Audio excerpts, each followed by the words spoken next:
50% од реколтата на пченка, детелина и други култури ќе биде спасена со водата која од вчера тече во системот за наводнување во Овчеполието.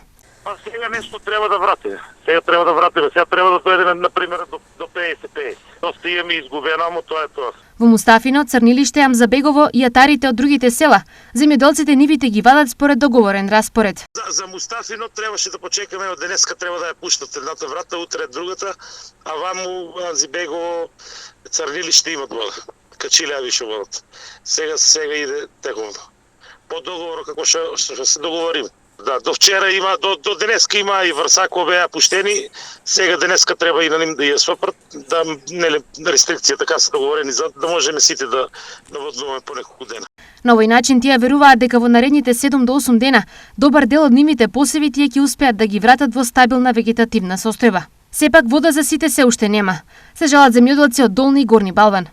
Ветената вода ја уште нема во каналот одја, али во нивите ние уште немаме вода и во селото, во самите чешми, во бавчите. Така да тоа е критично, ако не навадеме за 2-3 дена, се суши се, ченката више гори.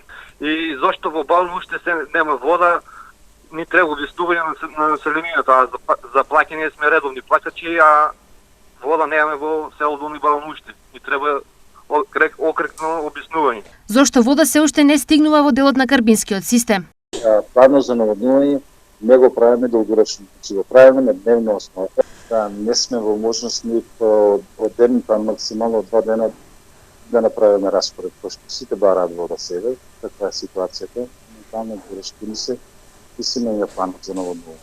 Да има трпение до присниците, ние водени сме сите.